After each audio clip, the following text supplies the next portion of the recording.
Hi everybody, and welcome to day 26. Today I've titled it Missin' Joe, and that is because today is the 1-year anniversary of the death of my brother. I'll try and get through this without tears.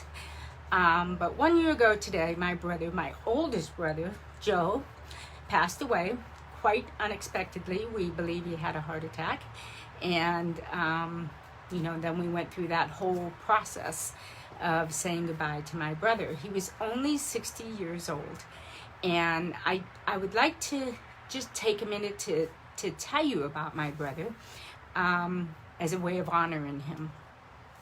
So my brother was exactly, he was born in January of 1958.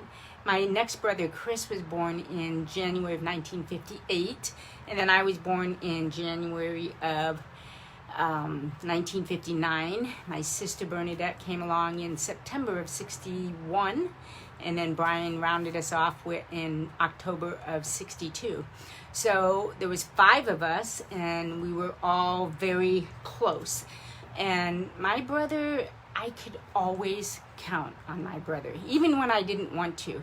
When I was going through high school, anybody that I might show an interest on, he was there and warning them to stay away from me. So I didn't always like that aspect of it. And my brother had a little bit of a alcohol problem and went into rehab and turned his life around. He ended up, he started his own business with his wife, and they built it up from nothing. And then one night he went out with a bunch of friends and he didn't get into a car accident, but see, my brother was smart enough. He knew that he had overcome so much to get where he was in life, and he would not drink and drive. So he went out partying. He made sure he had a designated driver, and he just let loose, as we sometimes do.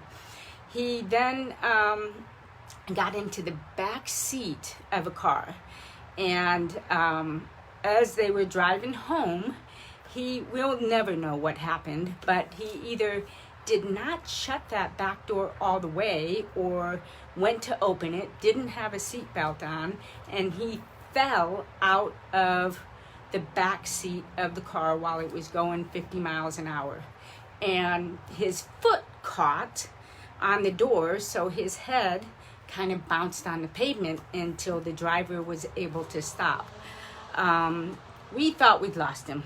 And, we called him the $1 Million Man because they took him to the hospital. He was on a medically induced coma for a while, and he came back. It was amazing. And as he was coming back, he had to relearn everything. I can distinctly remember my mom and my sister, trying to teach him how to use a fork again, how to lift it up into his mouth, and how to walk again, and he was a big boy, I can't even imagine them trying to move him around and get him on and off of a toilet. But, that's the reality of life when you have somebody that has, been injured. You have to do things that you never thought that you would do. And I know that my mom and everybody back there did those things. So he was never the same, but that doesn't mean that he was worse. My brother's personality changed, and he became just a loving person. He adored us all. He would call up just to say, "I love you." Every Valentine's Day, I got that phone call, as I'm sure my sister did, my nieces did.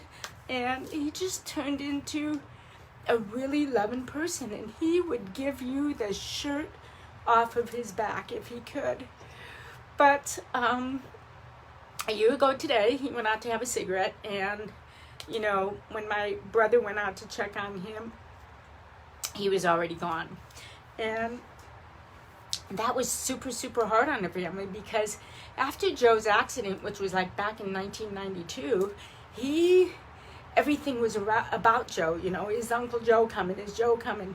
Whenever I went back to Chicago, it was like, you know, okay, I got to go pick up Joe to go, you know, do whatever. And he added a cement to the family that wasn't there before. And in the years since his death, I feel his loss, and I feel the loss of family, really. I feel the loss of that cohesiveness of the family. And that is my brother's legacy.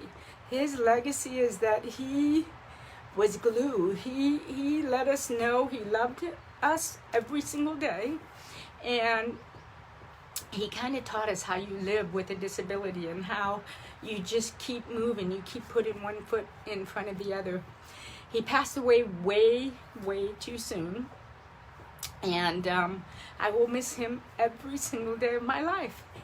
But in some respects, I'm kind of glad he's not here to hear this, to be around this whole COVID thing and have to deal with it and lockdown. He would not have liked being locked down for too much. But anyway, so yesterday I was kind of sad because I'd heard about Nick Cordero, and I didn't even think that today would be the anniversary of my brother's death. But you know, I guess it's just all in there. So today, I just want to think about Joe.